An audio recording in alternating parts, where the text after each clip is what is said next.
2000 मेरा ख्याल है 9 के करीब रिजर्वेशन मिला ओबीसी को सेंट्रल यूनिवर्सिटीज में। IIT IIM है, सेंट्रल यूनिवर्सिटीज है, फैकल्टी में भी मिला, स्टूडेंट में मिला। तो जब उनको मिला तो वो शेड्यूल कास्ट की कैटेगरी में आ गए, तो वो भी एक्सपीरियंस फील करने लगे डिस्क्रिमिनेशन। राइट। तो डिस्क्रिमिनेशन जो होता है ना, इतना घटिया तरीका का डिस्क्रिमिनेशन है कि उसमें आप उसका अंदाजा नहीं कर सकते। जो डिस्क्रिमिनेशन होता है, IIT मुंबई ने बहुत सारे सर्वे किए तो उसमें वो सारा निकल आया है। अच्छा। बहुत फील्डी तरीके के। अब वो ओबीसी को भी झेलने पड़ रहे हैं। अच्छा। तो उनका इंक्लूड करना वो भी तो स्वाभाविक है, वो तो शूद्रा ही है ना। हाँ, एग्जैक्टली। और मनुस्मृति में शूद्रा की पनिशमेंट तो साफ चौथे क्लास में है, 4th क्लास में वो होती है। तो मेरा ख्याल है वो तो होना चाहिए। 60% मिड डे मील स्कीम में दलित महिला को कुक अलाउ नहीं है। अच्छा। और हमने जो स्टडी की है उसमें हमने देखा है कि दलित लड़के को बाद में खाना देते हैं। पहले ये सब खा लेंगे, बचा हुआ उनको देंगे, वो बेचारे देखते रहते हैं। अच्छा, औरों को प्लेट देंगे और दलित लड़कियों को प्लेट बाहर से लाना है। तो ये तो मिड डे मील की बात है। और बिहार में हमने जो स्टडी की उसमें देखा है कि इनवेरिएबली कोई शर्म नहीं उसके बारे में। दलित लड़की या लड़के अलग बैठ रहे, हाई कास्ट के अलग बैठ रहे, उसके बारे में कोई फिक्र नहीं है। आवाज इंडिया टीवी में आपका स्वागत है। इस वक्त आप सब जानते हैं कि यूजीसी के जो नए नियम हैं, न्यू गाइडलाइंस है, उस पर बहस काफ़ी गर्म है, तेज़ है। और अपर कास्ट विशेषता इस गाइडलाइंस का अपोज कर रहा है। SC ST के साथ OBC को भी इस गाइडलाइंस में अभी ऐड किया गया है। तो क्या ये गाइडलाइंस है, क्या ये अभी बनी है या इससे पहले भी ये रूल्स आए थे? इस संदर्भ में बातचीत करने के लिए हमारे साथ में देश के जाने माने विचारक, चिंतक और यूजीसी के पूर्व chairman professor doctor Sugata sir है। सर, आपका बहुत बहुत स्वागत है। Thank you. हम देख रहे हैं कि यूजीसी के नए गाइडलाइंस पे पूरे देश में काफ़ी रन मचा हुआ है। विशेषतः अपर कास्ट के लोग इसका बहुत ज़्यादा अपोज भी कर रहे हैं। और ये जो गाइडलाइंस विशेषता जो बनी है, ये गाइडलाइंस में क्या विशेषताएं हैं, या फिर ये गाइडलाइंस क्या आज ही बनी है या इससे पहले भी, जैसा हम समझते हैं कि 2012 में इस तरह की गाइडलाइंस आई भी थी। तो फिर ये जब गाइडलाइंस उस वक्त जो बनी थी 2012 में, तो ये गाइडलाइंस फिर अभी नए सिरे से बनाने की क्या आवश्यकता हुई? और दूसरा सवाल ये भी है कि यूजीसी की हाल ही में एक रिपोर्ट भी आई है, उसमें ये कहा गया है कि लगभग एट्रोसिटीज जो है SC ST के अगेंस्ट वो काफ़ी इंक्रीज हुए। आई थिंक 118% समथिंग कुछ इंक्रीज हुआ है। तो आप किस तरह से देखते हैं सारे विवाद को? थैंक यू वेरी मच कि आवाज़ ने इसके ऊपर डिस्कशन करा है। ये जो 2226 के रेगुलेशन है, जिसका नाम है promotion of equity in higher education institution, इसकी अपनी हिस्ट्री है। ओके। ये जो रेगुलेशन है, ये पहले वाले जो रेगुलेशन है उसमें ये सुधार लाना है। अच्छा, ओके। ये नई तरीके से रेगुलेशन नहीं आए, जो पहले थे उसी में कुछ एडिशंस आए हैं। एडिशन किया है। और वो भी एडिशन जो हुआ है वो एक पिटीशन दाखिल की थी। जो 2 मदर्स है, रोहित वेमुला और पायल तडवी की, उन्होंने पिटीशन की थी। और दिशा वाडेकर जो सुप्रीम कोर्ट में लायर है, उन्होंने वो पिटीशन की थी। उन्होंने जो कुछ सजेशन की इम्प्रूवमेंट के लिए, ओके, उसके वजह से ये 2006 का 26 के रेगुलेशन आए। हिस्ट्री उसकी ऐसी है कि 2012 की जो रेगुलेशन है वो UPA 2 सरकार ने लाए हैं। अच्छा, ओके। जब कपिल सिब्बल साहब ह्यूमन डेवलपमेंट थे, अच्छा, हाँ, चूंकि वो लॉ के समझदार है तो उन्होंने इनिशिएटिव इसमें लिया। हमने बार बार रिपीटेशन उसमें बताया था कि रेगुलेशन बनने चाहिए। उसकी हिस्ट्री थोड़ी सी ऐसी है कि थोड़ा पीछे चले जाए तो जब मैं यूजीसी का चेयरमैन था 2006 से 2011 तक, तो 2008 में all India institute of medical science में लगातार 2 सुसाइड हुए थे। ओके। और उसका काफ़ी हंगामा हुआ, अपोजिशन हुआ। तो principal secretary ministry of family planning and health ये हमारे पास आए कि हम कमेटी सेटअप कर रहे हैं, आप इसमें चेयर कर लीजिए।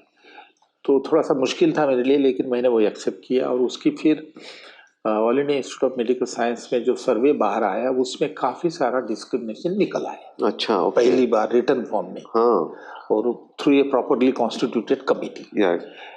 उसमें जो डिस्क्रिमिनेशन स्टूडेंट के साथ, हाई कास्ट और शेड्यूल कास्ट और शेड्यूल ट्राइब स्टूडेंट के साथ, फिर टीचर और शेड्यूल कास्ट और शेड्यूल ट्राइब स्टूडेंट के साथ, और एडमिनिस्ट्रेटर और CSC स्टूडेंट के साथ, राइट हाँ। और जो स्पीयर थे उसमें क्लासरूम में डिस्क्रिमिनेशन, एग्जामिनेशन में डिस्क्रिमिनेशन, इवैल्यूएशन में डिस्क्रिमिनेशन, लेबोरेटरी में एक्सेस देने के लिए डिस्क्रिमिनेशन, स्पोर्ट में, कल्चरल फंक्शन में और हॉस्टल में, अच्छा, और उसके बाद डाइनिंग हॉल में। तो ये सारे वो फॉर्म हमने पहली बार देखे थे हाँ। उसके बाद all India institute of medical science ने फिर थोड़े बहुत स्टेप लिए, ज़्यादा कुछ स्टेप लिए नहीं। तो उसका असर बाकी संस्था के लिए उतना हुआ नहीं। हमने कोशिश की कि भाई इसके रेगुलेशन बने। तो उस वक्त ऐसा हुआ कि फिर और एक दो सुसाइड हो गए, JNU में सुसाइड हो गए। राइट हाँ। तो इसके चलते फिर 2011 में मिनिस्ट्री ऑफ एजुकेशन ने, कपिल सिब्बल साहब ने इनिशिएटिव लिया और ये रेगुलेशन बनाए। राइट।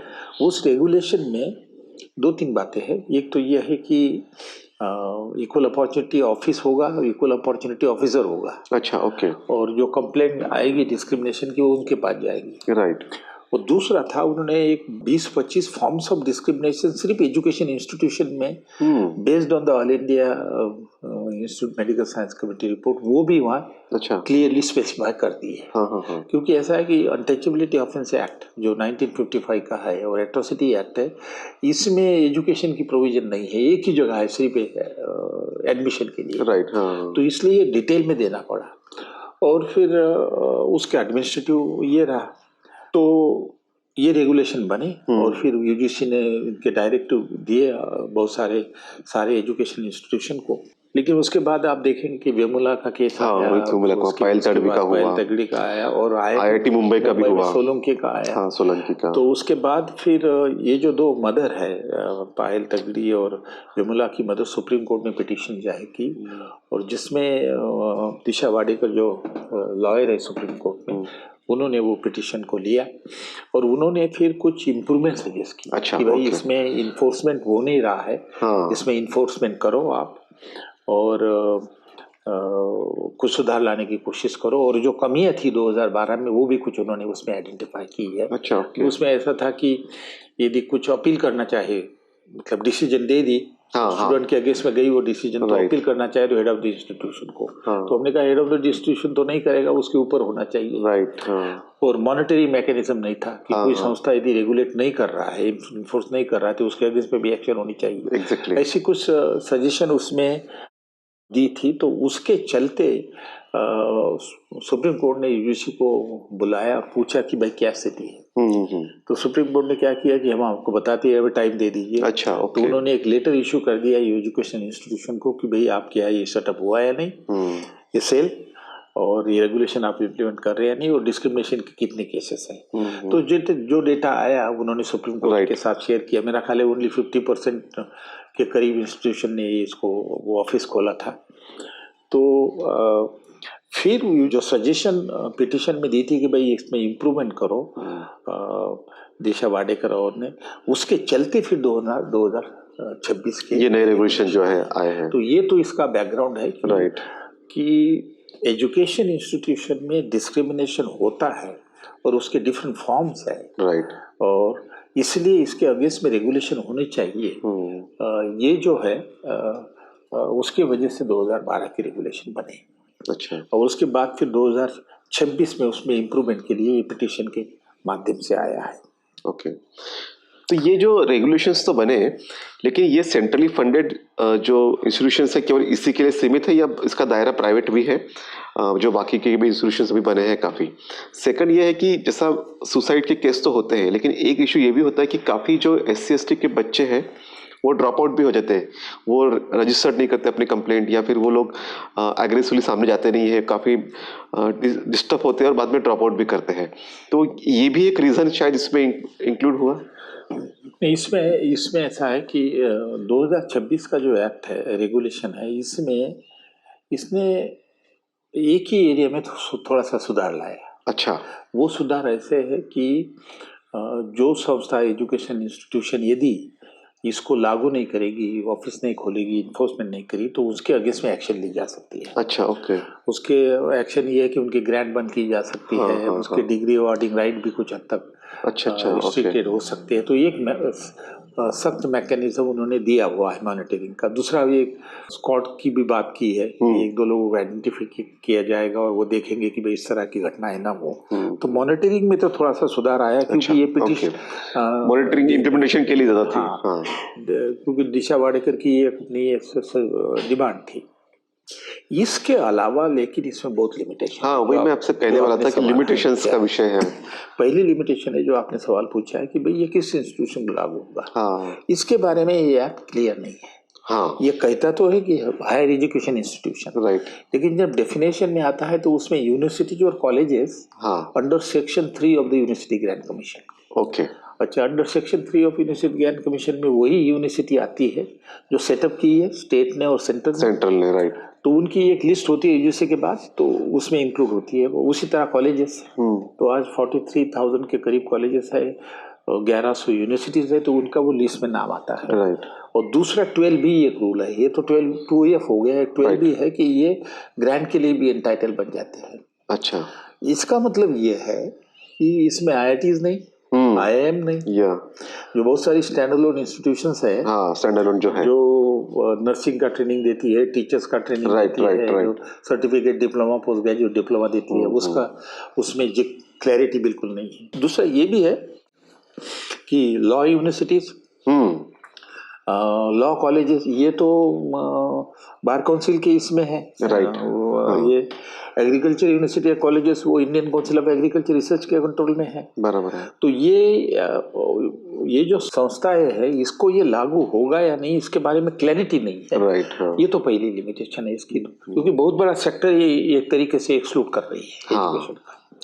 दूसरा अमन, सबसे ज्यादा जो सीरियस लिमिटेशन है वो ये है कि 2012 के रेगुलेशन में फॉर्म्स ऑफ डिस्क्रिमिनेशन की लिस्ट दी थी। अच्छा, ओके। कि एजुकेशन इंस्टीट्यूशन में डिस्क्रिमिनेशन क्या, कौन सी बिहेवियर को डिस्क्रिमिनेशन माना जाएगा। क्योंकि वो इसलिए दी थी, एडमिशन में होगा, इवैल्यूएशन में होगा, हॉस्टल में होगा, वो डिफरेंट स्फीयर में होगा, इसलिए दी थी कि जो 1955 का जो एंटी अनटचेबिलिटी एक्ट है, जिसको हम protection of civil right act कहते हैं, राइट, और 1989 का एट्रोसिटी एक्ट है, ये स्पेसिफाई करता है forms of discrimination. Untouchability offence act में 17 या 18 फॉर्म्स है, और एट्रोसिटी में तो पहले शुरू में कोई 25-27 थी, अब 40 है, क्योंकि एक्सपीरियंस के बाद जो अपडेट किया है, जो अमेंडेड किया है 2015 में, वो इसलिए है, उसका कारण ये है कि ये स्पेसिफाई इसलिए करते हैं कि सुप्रीम कोर्ट ने ही एट्रोसिटी एक्ट को जब बनाया उस वक्त ये कहा कि जो क्राइम अंडर एट्रोसिटी एक्ट है वो इतने स्पेशल है, तो उसको IPC इंडियन पेनल कोड जो है उसके अंदर उससे हटकर आई है। अच्छा, इसलिए इसकी लिस्ट होनी चाहिए और उस प्रॉपरली, एग्जैक्टली, हाँ।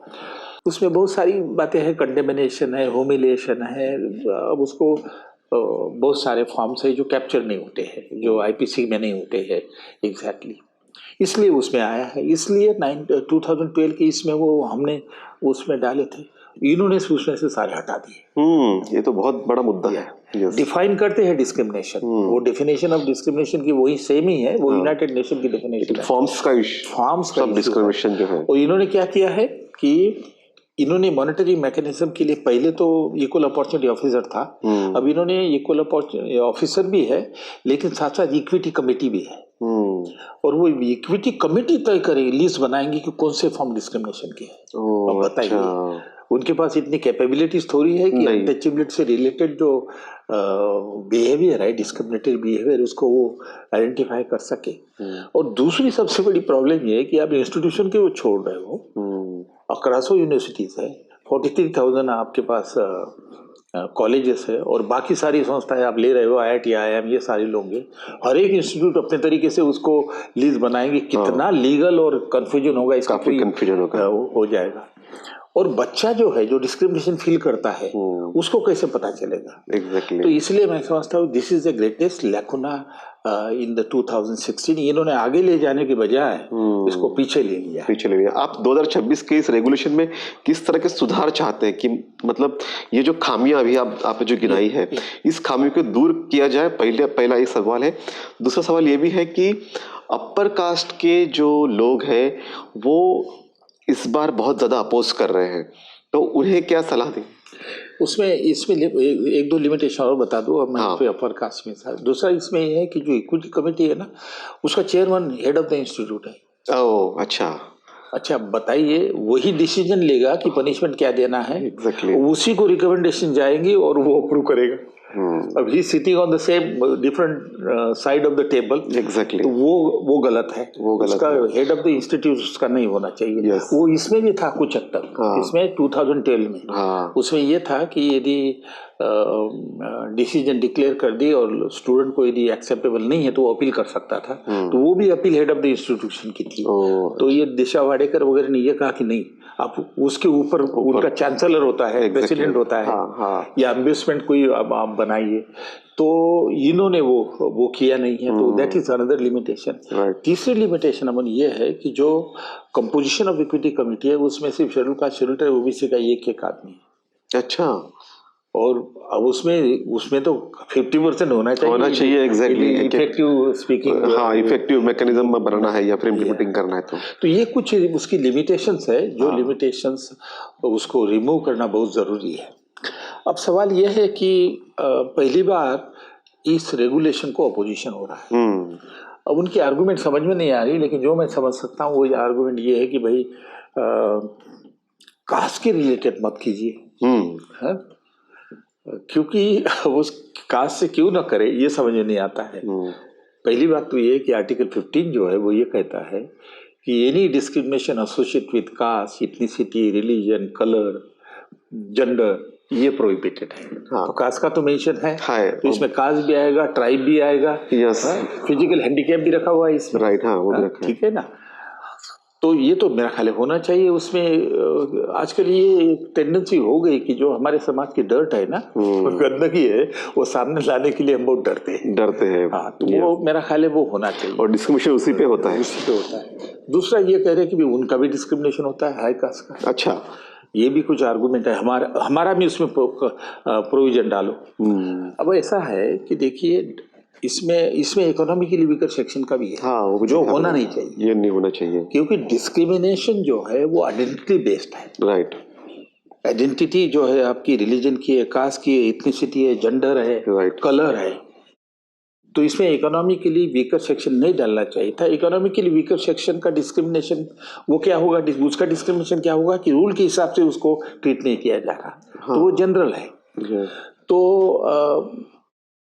और जो लिटरेचर है उसमें दो ही आदमी है ना, एक तो डिस्क्रिमिनेशन करने वाला और दूसरा डिस्क्रिमिनेशन सहने वाला। तो डिस्क्रिमिनेशन करने वाला तो हाई कास्ट ही है ऑलमोस्ट। मनुस्मृति तो वही लिखा हुआ है, उल्टा तो नहीं लिखा है कि अनटचेबल हाई कास्ट का डिस्क्रिमिनेशन करता है। तो ये जो आर्गुमेंट है ये कुछ लॉजिकल आर्गुमेंट है नहीं। Exactly. और दूसरा और एक आर्गुमेंट है कि भाई नहीं, आप जो फॉल्स केसेस करता है वो उसको तो पनिशमेंट होनी चाहिए। वो अब हमारे मराठा ने महाराष्ट्र में भी किया हुआ था। वो चला नहीं। ये सवाल मैं आपको बताऊं, स्टैंडिंग कमेटी और जो सोशल वेलफेयर मिनिस्ट्री की है उनके सामने भी यह सवाल आया था। अच्छा। तो उन्होंने कहा ये फॉल्स केसेस की प्रोविजन नहीं होनी चाहिए। उसका प्रमुख कारण ये है कि वैसे ही शेड्यूल कास्ट का इतना दबा हुआ होता है काफी, और उसको आप डराओगे कि आपके अगेंस्ट में हम यदि फॉल्स केसेस है तो आपके अगेंस्ट में एक्शन लेंगे। अब वैसे ही वो जो कमेटीज वगैरह होती है सारी हाई कास्ट डोमिनेटेड होती है, तो वैसे ही कंप्लेंट नहीं करेगा। तो और लॉ में इस तरह की प्रोविजन नहीं होती है। अलग से प्रोविजन है कि आपने फॉल्स कंप्लेंट की तो आप आईपीसी में डिफेमेशन कर सकते हैं। लेकिन विद इन दैट एक्ट करेंगे तो वो डिट्रीमेंटल हो जाएगा। तो मेरा ख्याल है ये सारी आर्गुमेंट जो है ना ये सही नहीं है। आजकल जो दूसरी विचारधारा आ रही है उसके चलते ये सारा अपोजिशन है। बिल्कुल। तो ये जिस तरह से हमने देखा कि सर ने बहुत विस्तार से और गहरे से समझाया कि 2012 के रेगुलेशंस किस तरह के थे और अभी के 2026 के रेगुलेशंस में किस तरह की खामियां हैं। इसमें ईडब्ल्यूएस को भी इंक्लूड किया गया है। इसके साथ साथ डिस्क्रिमिनेशन के फॉर्म्स जो है इसको डिस्क्राइब नहीं किया गया, इसको डिफाइन प्रॉपर तरीके से नहीं किया गया है। तो मेरा ये सवाल ये भी है कि ये जिस तरह की आपने खामियां बताई, जिस तरह के आपने ऑब्जेक्शंस रेज किए, अब अगर यूजीसी को इसको ठीक करना है तो क्या करना चाहिए? और दूसरा, गवर्नमेंट लेवल पे भी हम देख रहे हैं कि काफी दबाव हो रहा है, मतलब बार काउंसिल के लोग दबाव कर रहे हैं, अपर कास्ट के अलग अलग संगठन दबाव सरकार के ऊपर कर रहे हैं। सरकार की भी स्थिति शायद इस तरह की हो रही है कि वो किस लेवल पे जस्टिस करे। विशेषतः इस बार पहली बार ऐसा भी हुआ है कि एससी एसटी खत में ओबीसी को भी इंक्लूड किया गया है। नहीं, ओबीसी को तो इंक्लूड करने का कारण है ना कि 2000 मेरा ख्याल है 9 में 9 के करीब रिजर्वेशन मिला ओबीसी को सेंट्रल इंस्टीट्यूशन में। IIT IIM है, सेंट्रल यूनिवर्सिटीज है, फैकल्टी में भी मिला, स्टूडेंट में मिला।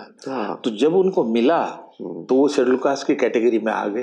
तो आप यूजीसी चेयरमैन थे, तो वो भी एक्सपीरियंस फील करने लगे डिस्क्रिमिनेशन। राइट। डिस्क्रिमिनेशन जो होता है ना, इतना घटिया तरीका का डिस्क्रिमिनेशन है कि उसमें आप उसका अंदाजा नहीं कर सकते। जो डिस्क्रिमिनेशन होता है तो कैटेगरिकल है, काबिल नहीं है, और बहुत सारे ये मैं यहाँ बताना नहीं चाहता हूँ। जो IIT किताब भी लिखी है लक्ष्मण यादव ने उस पर। हाँ, तो वो जो है IIT मुंबई ने बहुत सारे सर्वे किए तो उसमें वो सारा निकल आया है। अच्छा। बहुत फिल्दी तरीके के अब वो ओबीसी को भी झेलने पड़ रहे हैं। अच्छा। तो उनको उनका इंक्लूड करना वो भी तो स्वाभाविक है, वो तो शुद्रा ही है ना। हाँ, एग्जैक्टली। और मनुस्मृति में शुद्रा की पनिशमेंट तो साफ चौथे क्लास में है, 4th क्लास में है। वो होती है। तो मेरा ख्याल है वो तो होना चाहिए। जहाँ तक गवर्नमेंट की डिसीजन है, मैं ये समझता हूँ कि ये अनरीजनेबल आर्गुमेंट है कि ये रेगुलेशन एक स्पेसिफिक तरीके से मॉडिफाई होनी चाहिए। वो इसलिए है कि कॉन्स्टिट्यूशन में इक्वेलिटी है, राइट, इक्वेलिटी बिफोर लॉ है और नॉन डिस्क्रिमिनेशन की प्रोविजन है। अच्छा, ये सिर्फ प्रोविजन है। अच्छा, आर्टिकल 17 में अनटचेबिलिटी की भी बयान है और प्रोविजन फॉर पनिशमेंट भी है। तो ये सिर्फ प्रोविजन है, इसको लॉ में कन्वर्ट करना बहुत जरूरी होता है। Exactly, वरना वो इफेक्टिव नहीं होगा। इसीलिए जैसे ही कॉन्स्टिट्यूशन बनी 50 में, तो 1954 में अनटचेबिलिटी एक्ट बना, फिर एट्रोसिटी एक्ट बाद में बना। जेंडर डिस्क्रिमिनेशन है तो सेक्सुअल हैरेसमेंट के खिलाफ एक्ट आया ना। तो जहाँ जहाँ डिस्क्रिमिनेशन होता है उसके अगेंस्ट रेगुलेशन तो होना ही चाहिए। Exactly. उसमें उसके ऑब्जेक्शन होना ये बिल्कुल गलत बात है। और दूसरा है फिर वो रेगुलेशन ऐसे हो कि जिससे डिस्क्रिमिनेशन को चेक कंट्रोल में आ जाए, रेगुलेटेड हो। तो इसलिए हम ये जो सजेशन दी जा रही है 2026 के रेगुलेशन में, जो दिशा वाडेकर और जो मदर्स जो मांग रही है, वो मेरा ख्याल इसलिए है कि उसको स्ट्रेंथन करे, उसको फुल प्रूफ करे और वो सारा उसमें लागू करे।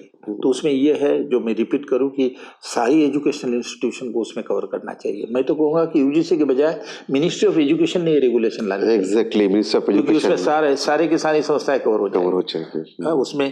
उसमें उन्होंने गवर्नमेंट एक ही मिनिस्ट्री ऑफ एजुकेशन है, नहीं, ministry of health, because Indian council of medical science आती है हेल्थ में, फिर इंडियन काउंसिल ऑफ एग्रीकल्चर आती है मिनिस्ट्री ऑफ एग्रीकल्चर में, टेक्निकल एजुकेशन। ये तो सेंट्रल गवर्नमेंट की डिसीजन होनी चाहिए जिसमें सारी इंस्टीट्यूशन को वो कवर करे। और दूसरा, फॉर्म्स ऑफ डिस्क्रिमिनेशन बिल्कुल एलेबोरेटली लेट डाउन करे। वो इसलिए भी जरूरी है कि जो हाई कास्ट का लड़का है या जो डिस्क्रिमिनेशन करता है, मेल हो जो जेंडर के महिला के खिलाफ करता है, हाई कास्ट जो अनटचेबल के खिलाफ करता है, ओबीसी के खिलाफ करता है, उसका सेंसिटाइजेशन जो करे ना, तो उसको पता चले ना कि मेरी कौन सी बिहेवियर गलत है। Exactly, right. मैं आपको एक एग्जांपल दे दूं। IIT ने बड़े अच्छे सर्वे किए हैं वसूलों की ये हो जाने के बाद। उसमें उन्होंने एक सेशन ऐसा था कि जिसमें हाई कास्ट के लड़की भी बोले। अच्छा, शेड्यूल कास्ट की लड़की ने अपना तो हिम्मत करके अपना एक्सपीरियंस तो बताया। हाई कास्ट लड़के ने भी बोला कि मुझे एजुकेशन मेरा हो गया कि मैं ये कर रहा हूँ। वो कहते मुझे पता ही नहीं था। मैं उसको अपनी ग्रेड पूछ रहा हूँ, उसको ये पूछ रहा हूँ कि वो कैटेगरी में आ रहा है या नहीं। वो हमारे यदि विंग में है तो मैं उसकी ये कर रहा हूँ, तो ये उसके हकास जो डिस्क्रिमिनेशन का वो भी विक्टिम ही है ना, वो डिलिबरेटली थोड़ी करता है, वो कस्टम का विक्टिम है, कस्टम का विक्टिम है। फैमिली में उसका सोशलाइजेशन होता है तो उसी तरह वो करता है। तो उसको समझना चाहिए कि ये फॉर्म्स जो उसके बिहेवियर है ये भैया गलत है, हाँ उसका बिहेवियर गलत है, तो उसके लिए ये फॉर्म्स ऑफ डिस्क्रिमिनेशन होना बहुत जरूरी है।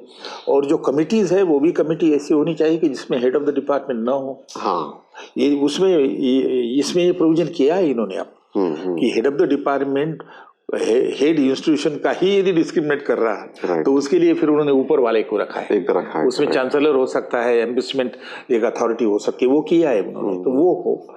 और बाकी फिर सेंसिटाइजेशन एजुकेशन के प्रोग्राम जो दिए हैं वो अपनी जगह सही है। तो मेरा ख्याल है जो सजेशन आई इसके ऊपर इसको स्ट्रेंथन करना जरूरी है और पॉजिटिवली लोगों ने इसको अंडरस्टैंड करना चाहिए।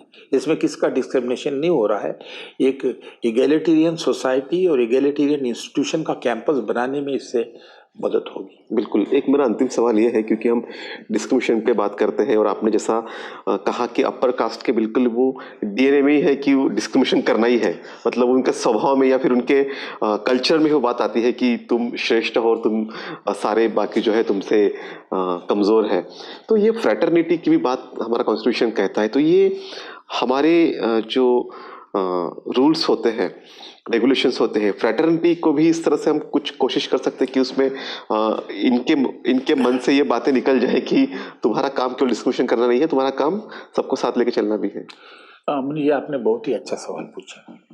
मैं तारीफ नहीं कर रहा हूँ आपकी, आपने बहुत अच्छा सवाल इसलिए पूछा कि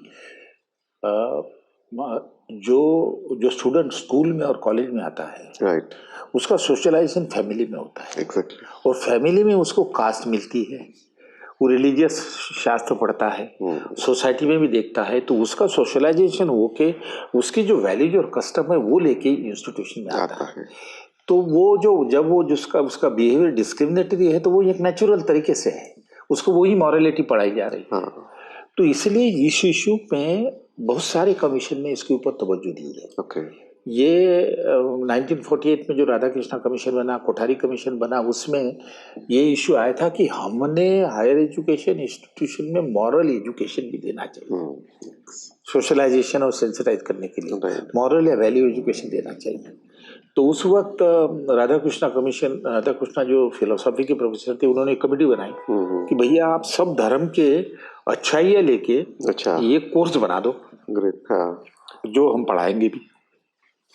वो कमेटी ने स्टडी की, वो वापस आ गई और राधा कृष्णन को बताया कि साहब ये हो नहीं सकता। तो राधा कृष्णन साहब ने पूछा कि क्यों नहीं हो सकता, तो उन्होंने कहा भैया एक रिलीजन में इक्वेलिटी है, दूसरे में अनइक्वेलिटी है, तो हम कैसा करें इसमें। अच्छा, तो फाइनली इसमें बाबा साहब ने क्लैरिफिकेशन दिया, कॉन्स्टिट्यूशन में इशू आया था।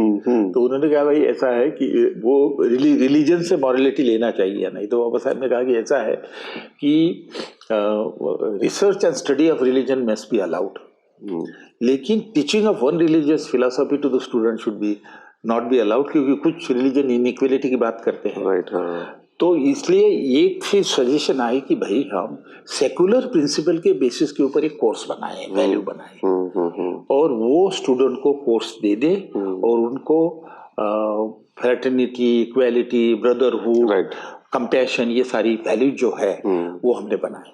अच्छा, मैं जब कर्नाटका कमीशन का चेयरमैन था तो वहाँ हमने फिर मैंने सारी हिस्ट्री देखी, ये कोर्स सजेस्ट किया है, वो है constitutional moral value education. Okay, great. ये कॉन्स्टिट्यूशन में जो प्रिंसिपल्स है, कॉन्स्टिट्यूशन में है डेमोक्रेसी है, सेकुलरिज्म है, उसके बाद इक्वलिटी है, लिबर्टी है, फ्रेटर्निटी है, बंधुभाव है, ड्यूटीज ऑफ द सिटीजन्स है आर्टिकल 70 में। राइट। तो ये इसको बना के हमने कोर्स कंटेंट दिया। तो मेरा ख्याल ये बहुत ही जरूरी है कि फ्रेटर्निटी, ब्रदरहुड, कंपैशन और मेजोरा एंजॉय कर रहा वो उन्होंने भी एंजॉय करने चाहिए। इसका ये कोर्स कंपलसरी बना दिया कर्नाटका में, पहले से पोस्ट ग्रेजुएट तक। एक बार उसने अपने लाइफ में, स्टूडेंट लाइफ में कोर्स करना चाहिए, जिससे कम से कम थोड़ा तो बदल उसमें थोड़ा बदल आएगा। एग्जैक्टली, पुरानी आएगा। तो ये एक तो मेरा ख्याल है बहुत जरूरी है। और ये आखिरी बात कहूँ मैं, वो ये है कि भैया स्कूल के बारे में ये बोले नहीं रहा।